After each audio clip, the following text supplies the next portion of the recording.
Hey guys, this is Revolutionary Road, and today we're going to do a walkthrough for 7 Kingdoms, Ancient Adversaries.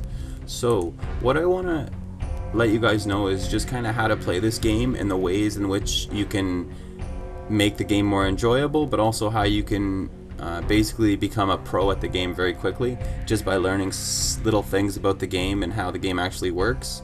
So, this here is essentially the loading screen. You can choose your empire, whoever you want to be. You can be, Viking, Zulu, Maya, Japanese, Persian, Greek, Norman. So today I'm going to be Japanese, and you can set your level of difficulty. You can choose your color, you can choose your terrain, your landmass. If you go to advanced options, you can choose kind of the difficulty. So you can go in there and you can see you can make it so that you can see the whole map. You can put on a fog of war. You can have human treasure. You can set the amount of starting capital, the amount of starting treasure that you have. You can set that to large, medium. You can control the computer's treasure. You can control the computer's aggressiveness and the frightens, which are basically like beasts and monsters. They have layers throughout the map, as you'll see. So you can choose whether you want to have frightens, defensive, offensive, whether you want to have them at all.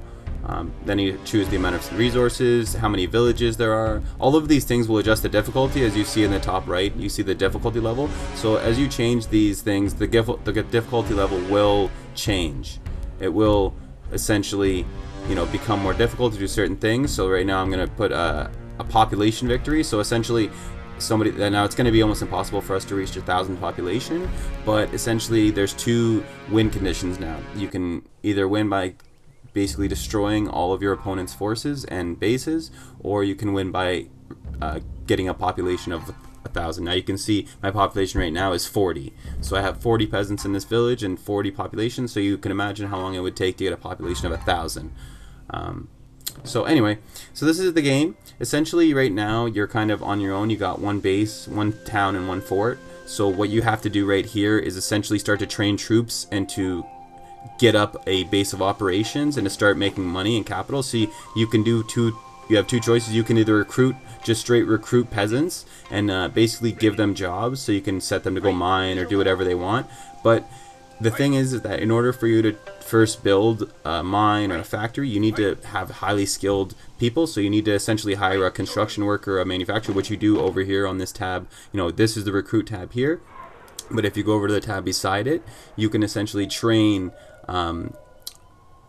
all different types. So you can train construction, you can train leadership, you can train mining, and this is essentially, when you put peasants right into the fort, essentially you're turning them into soldiers. So the king in the fort will essentially build the soldier. Well, I should say turn the peasants into soldiers by training them. So if you were to click on the fort, which I will do in a little bit, I'll show you kind of how that works. But right now, all you need to know is we're trying to build a factory and get our manufacturing base up. So I had to train a miner.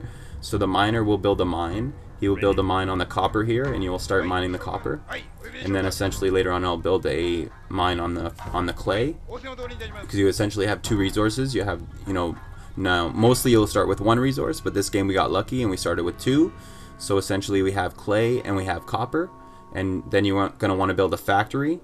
And with your construction, so essentially what happens if you build mining, manufacturing, research, these guys will basically build a building and then immediately start working in it. And these are highly skilled, miners, highly skilled manufacturers. So if you build, say, a manufacturer and you build a factory, he will start working in the factory the second you build it. Whereas if you build a factory with a construction worker, nobody will start working in it. It will just build the factory, and then people from your town or whatever town you build it close to will start populating that factory. So that's kind of the way in which that works. The dynamic is essentially that you're trying to create industry for your town and for every town that you want to basically take control of later on in the game, which I'll talk about in a little bit once we start expanding. But for right now, the biggest thing to understand is you're just trying to get your economic base up and running. So what you want to do is essentially create a market and have all of your factories feeding into the market. So as you see right now, I've got my mine, my factory, and my market up. So when you have your market up, essentially all of your produce from your factory will end up in the market, and then it will sell to nearby villages or even to your own village, and basically just meet the supply and demand that is out there. So essentially, once I built this other my market, because right now I have a market attached to my one factory, so it's producing iron, or sorry, clay goods or whatever. But I'm gonna be, you know, basically setting up 2 markets so that the market doesn't get overcrowded, because eventually, you know, just having one market attached to 2 factories is going to get way too oversupplied, and you won't be able to do anything. Now, as you can see, I'm sitting on the clay mine, and you can see the untapped reserve. It's 10,000, and essentially, you know, it tells you your monthly production. Now, as you can see, this guy has a sword over his head that I just took out of the thing, so he's now trained into a soldier. So you can see, you put these peasants into the fort, and then the king will train them to be soldiers. So their leadership and their, well, not necessarily their leadership, but their combat skills will go up. But here's the thing, when you're playing this game, you never ever want to just take peasants from your main town. You want to train them to be leadership. Unless you don't have a king or general in the fort, then you can only train peasants from the town. But if you have a king or general in the fort, you can essentially train leadership. And when you train leadership, that essentially trains soldiers to have leadership levels of 20 instead of 10, and they actually gain leadership a lot higher, and their combat's a lot higher. So essentially, it's better if you want soldiers to just train leadership. Essentially, you know, you never want to just recruit straight peasants like I've been doing from the town. You don't want to do that. Essentially, you want to train them every time you recruit them, instead of just simply recruiting them. You want to train them to be leadership. You want to train them to be miners, whatever you're doing, right? So here I turned down the music because it's too loud. So that's funny. But yeah. So essentially, what I want to do here is show you guys how you can start to bring other towns into your fold, how you can start to essentially convert other towns to your empire. So what you want to do, the first thing you want to do is you want to kind of spread out all across the map, and you want to try and find a town that is ethnically completely homogeneous with your starting empire. So I started with Japanese, so I want to find a town that is 100% Japanese, because the thing is that if they're 100% Japanese, they're much more likely to convert to my empire. And what you would then do, as you will see once I find a town, or even if the town has, sometimes they're multicultural and they have like half Japanese. See, this one has 5 Japanese and 10 Mughal and 5 Chinese. So I mean, it would be okay because I'd be able to get the Japanese people on my side, but then I would have to work hard to get the Mughal people on my side, because they're the majority of the people in that town. So I would essentially have to go and find like a Mughal general to train or to recruit. So in the inn, you can actually recruit generals from the inn of different ethnicities. So you can see here we have like these Ibobo manufacturing. You know, we have the research. So all of these people will do different things. So like if you were to basically take the research guy, you could only build a research facility with him, and he would be a Norman. You know, the Norman research. You have a Mughal spy. You have a Persian leader. So if I was to recruit the Persian leader at 90 with a 95 leadership skill, I'd be able to basically convert like a Persian village very, very quickly, because I've shown that I'm willing to take like a Persian general into my army. And it's basically, you know, this game is very much based on how well you treat certain groups and certain ethnicities. So say you have a lot of Chinese in your empire, and you have like 2 Chinese towns, and you have a couple Chinese generals, then the Chinese towns are a lot more likely to join you than if you were to not have any Chinese soldiers or peasants or villages in your empire, right? So these are the things you want to kind of think about. And you know, you don't necessarily need to wait till you find a Japanese town to convert it. You can try to convert any town essentially, and what you want to do is you want to start building like a factory. You want to build a fort to start to, you know, give security to the town, and you want to build a factory so you can start giving resources to the town, and then you want to build the market. And with the market, you would then become trading, start trading with other villages, but also trade with your own empire, and that creates economic stability for the town, and that will then basically bring the town into your fold. So this is the kind of idea of the game, is essentially you build up your own section, and then you start to build forts. As you can see the fort down in the bottom left of the screen, I built that there to try and convert the town that's closest to me, essentially because I just need to start to get more villages, because I don't, as you can see, my money at the top, it's minus 300, and my bread is minus 200, even though I have 2 natural resources mining. And the reason for this is because I don't have any villages under my empire that are buying my products. So essentially I need, and you can see here, this is a pure Japanese village. You can tell by the building style, it's a Japanese building style. So when you see that it's 100% Japanese, this town, you want to try and get it as quickly as you can, because essentially when I send my king down there who has 100% leadership, he is going to be able to essentially convert the full Japanese town with relative ease. And that's essentially what you want to do. Now, one thing that I don't think I've done, but that you normally want to do, is when you find other groups, so you see orange on the map there, so when you found orange, when you find like other groups, like I think I found green as well, you can essentially go into kingdoms at the top left, and what you would want to do is essentially offer them trade treaties. You can also offer them like a friendly treaty, or you can even offer them an alliance if you want, or you can do things like demand tribute from them. As you can see, somebody had demanded tribute from me a little bit ago.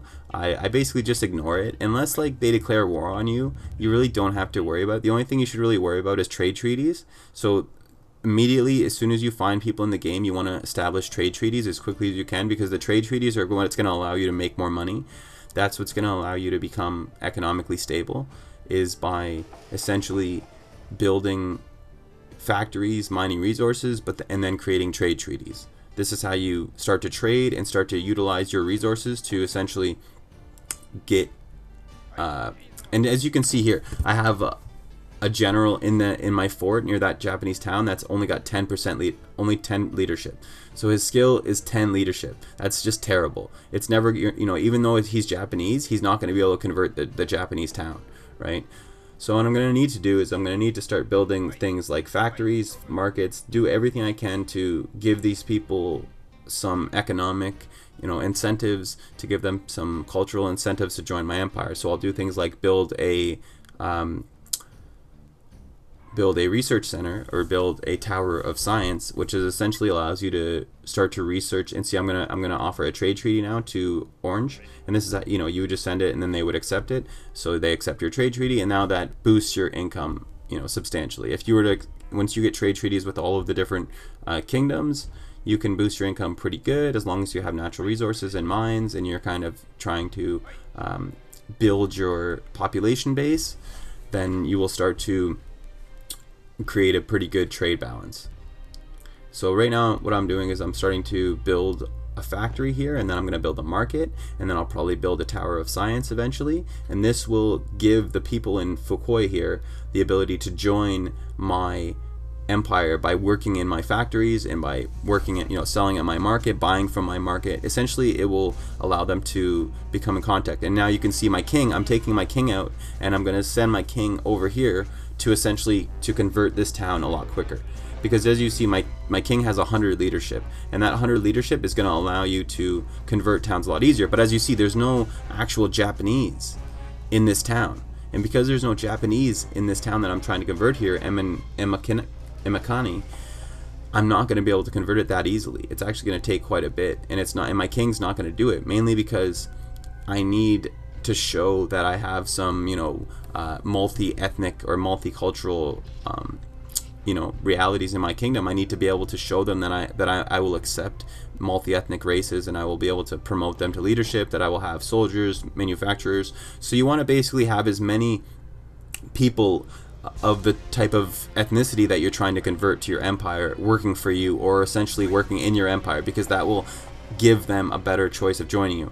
Now what I'm doing here, because this factory down here has no natural resources close to it, it has no ability to produce anything because it has no resources. So what I'm doing is I'm taking raw clay from my mine here in Nara, I'm building a caravan from the market, and then you set it the first stop at the mine and the second stop at the factory. And then what it'll do is it'll take basically raw clay, and it'll bring it down to this factory and allow them to manufacture it at this factory into something that's sellable, into like essentially a manufactured good, and then you would sell it at the market. So that allows this town of Fukui down in the bottom there to essentially create its own economic stability, and then and you see, and this is the other thing you can do, is if a town's not really wanting to join you, you can give them money. You can basically offer them a grant, which will basically pay them to join you. So as you saw when I did that, all the levels decreased by 10.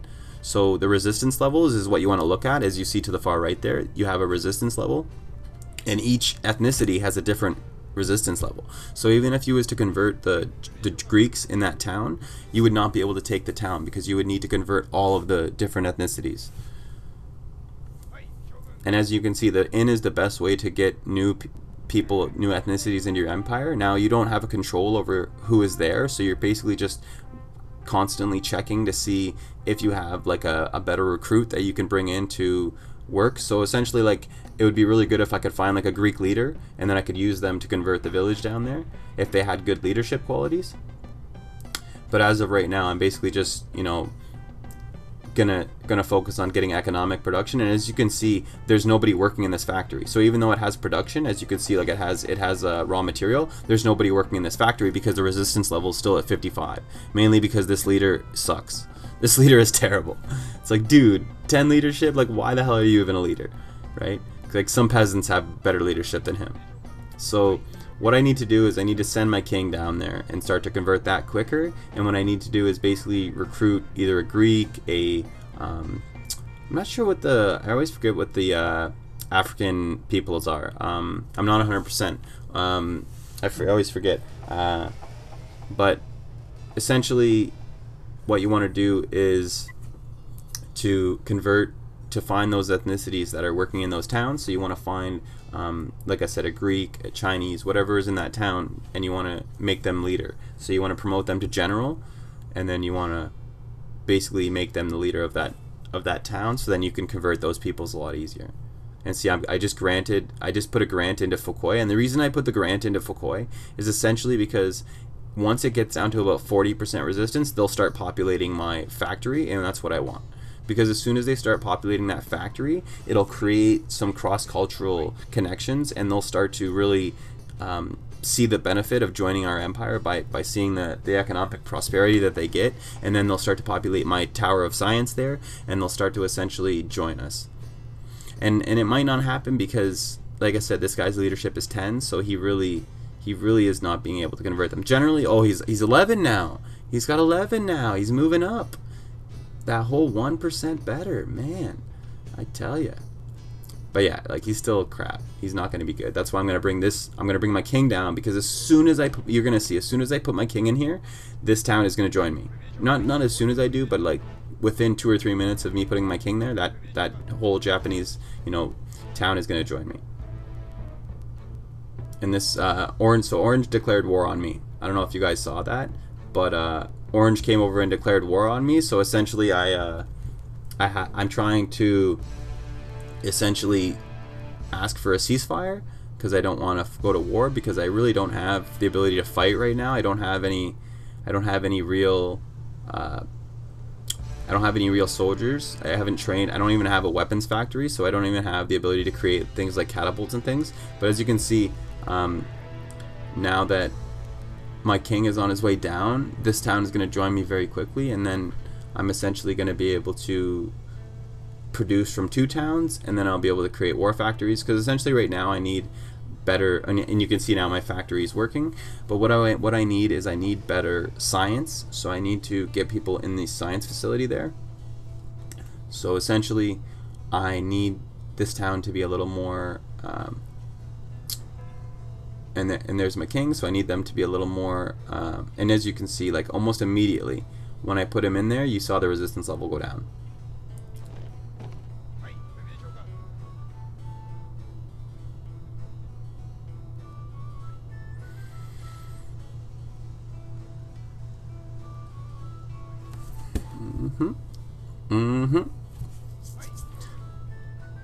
So now I could train one of these guys into a general. So what I would do is I would basically just go down to the bottom right, and I would click on the star.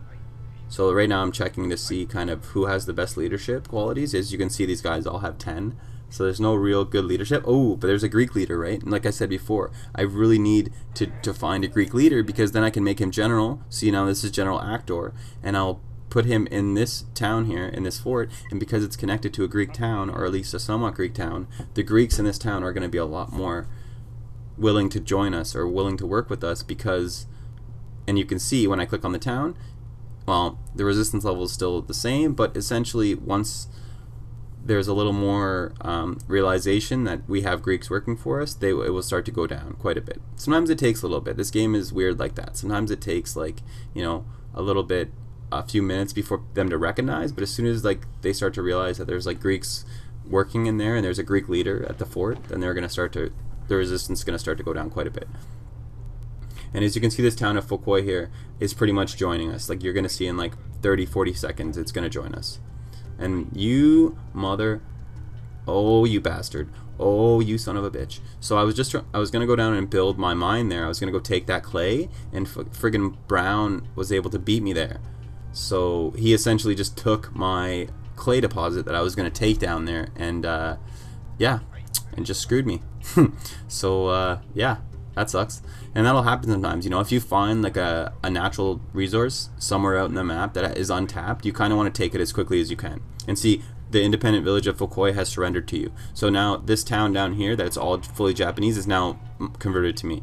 And you can see how this town converted a lot quicker than the town on the top, near my original kind of home base. And the reason for that, like I said, is because of ethnicity. It's because this town is 100% Japanese, and because of that, and because my empire is Japanese, and my king is got 100% leadership and he's Japanese, it will make converting that town a heck of a lot easier than it will converting the town that's Greek, you know, Chinese, and African, right? So as you can see in the top there, you can see that I'm being attacked by Orange. So essentially Orange came and declared war on me, and now they're trying to fight me. Orange is Persian, you can tell by their soldiers. They are the Persian Empire, essentially. They have their king here fighting. So essentially I just brought out my other soldiers here, and I'll just train a few more dudes, and that'll allow me to fight this off, essentially. Their soldiers are pretty strong, mainly because they have a what do you call it? The right name for it. Essentially, they don't have, like, my soldiers have melee attacks, so they have to be up close and personal, where they have kind of like their arrow, their kind of slingshot arrow kind of thing, spear, so they can shoot from a distance, which makes them ranged, which makes them a little more effective because they don't have to take damage necessarily. They can kind of kite and fight as long, well, at least that's what I would do when I was the Persians. So they're actually a very, very effective fighting force, mainly because of their ability to fight from a distance. As you can see, my Greek soldier general there was very weak, so he was essentially going to die. And when that happens, you see the loyalty. You see how he only has 56, 57 loyalty. That's because he was losing the battle and he didn't want him to die, so I put him back in the fort, and this will pump up his loyalty. Essentially, the way you get loyalty is you basically give people soldiers. So right now he has no soldiers in his fort, which is why his loyalty is still going down. Whereas if I was to put, you know, 4 or 5 soldiers in there, he'd be happy, because then you're showing him that you're, you know, supporting him, you're giving him soldiers to trying to train and to work with. So that's kind of how you control loyalty, is you basically, and you know, it really matters more for ethnicity, because if you're Japanese, you're pure Japanese, then a lot of times, you know, if your soldiers are all Japanese, they're all going to have 100% loyalty. And as you see right now, like, these guys are still trying to fight me down here. And they destroyed my fort down there at Foucault, and they're trying to fight me, bastards. And you can see, like, I don't even have a war factory. So normally, like, in this game, by this point, once your Tower of Science has kind of researched catapult and ballistic, so like you'd click on your Tower of Science, that big thing with the weird circle thing on top, and you would, like, sphere thing on top, you would essentially then start to build you start to research catapult and ballista technology, and once you get one of them, you can essentially build a war factory. And when you build the war factory, essentially you can do things like, you know, build catapults, build cannons, build ballistas, eventually things like Spitfires. It's a pretty interesting thing. In other games that I'll play, you'll see that I'll kind of focus more on the full aspect of the game and building up a big army and just kind of fighting the Frightens and fighting the other empires, or the other kingdoms, I should say. And then I will kind of show you guys how to better fight and how to do those things. But this game is simply just to show you how to control your kind of start of the game, how to influence villages to join you, how to get your resource base up and running. And like I said, I think I've kind of done that. I think I've shown you guys how to get your economic base started. Like I said, you want to set up a few mines, you want to start to build factories and connect them to your towns so that you can put your people to work and start manufacturing resources. Then you want to connect markets to your towns and resources, and then you can essentially start to produce things that you can trade. You can then create trade treaties, and you can produce manufactured goods that then you can train. And see how I'm pulling my guy out? See how he gets low and then I pull him out? This is a tactic that I'll show you later on in how to fight. It's something I learned in StarCraft. It's basically kiting. So you kite your guys that are weak and then you keep them alive. Now, I didn't keep him alive, he died there, but you could saw how I kited him to try and keep him alive. Basically kept him alive a lot longer than if he was just to stay in the battle the whole time. Now, as you can see, that guy has a yellow bar, and the reason he has a yellow bar is because he's more trained. So the way you would train soldiers is essentially by leaving them in the forts and allowing your leaders to train them. So that's something that I'll get into later on. I'm not going to get into that too much right now, but essentially that's how you would train soldiers to be stronger. And as you see, like when they're in the fort here, they gain. So these all started with 10, now they're at 12, 11, and it's because they're with the king and he's training them with 100% leadership. So the higher the leadership quality, the faster they will train. And you can see this guy's loyalty is still going down. Why? Because, and see, I gave him a merit. See, I just basically awarded him a medal, and that brought his loyalty up. So that's another way you kind of maintain loyalty, is by showing them that you basically, you know, recommend or you commend their services, and you give them a medal. So that's one way of doing that as well. And you can see Orange is still fighting me. They still don't want to give up. They're persistent. In this game, you know, I know some of you guys may be watching and be like, man, you suck at it. You suck. Why? But I'm not trying to win this game. I'm simply trying to show you guys how to build up an economic base in the beginning. I'm not even trying to play this game out, which is why it might seem like I'm not doing good. Like, I'm not even really training soldiers. I'm just training peasants from my village, you know, which is not smart. You shouldn't do that. Never take peasants from your village unless you have no other choice. Okay? You always want to train them into something. But anyway, so my king just died. So when your king dies, you essentially need to train, you essentially need to promote another king, because if you don't, everybody in your empire will start revolting because you're leaderless, right? You need a king. So essentially you need to promote your next best guy to king. So I'm going to promote this guy to king because I have no other choice, right? I have no other choice but to promote him to king. So I'll make him king, and he's the new king. So King Hori Sinsoaki, he's our new king. Now the issue is that he has shit leadership. So as you can see, as soon as I did that, half of my guys are rebelling. All of my guys are rebelling. Betrayed you, betrayed you. All of my soldiers, all of my generals are betraying me because my guys, my king's leadership is 16. He's 16. Like, you can't win a game with a king with a leadership of 16. So essentially, I've lost this game, and I've lost this game because I wasn't able to keep my empires in touch. Now, because you can see, Foucault is revolting. I'm just gonna leave because there's no point in playing anymore. I lost my empire. I lost my king. When you lose your king, it comes tough. Anyway, so that's essentially how to play 7 Kingdoms. I hope you guys enjoyed it. Keep watching for my other games. As you will see, I will bring more, and we will show you how to play more 7 Kingdoms in different ways. But this was simply, like I said, the walkthrough. This is simply getting up and started, and hope you guys enjoyed it. If you have any questions, let me know on the bottom, and I will try to answer them as quickly as possible. This is Revolutionary Road signing out, and I will be back soon with another video, and hope you guys have a great day. Awesome.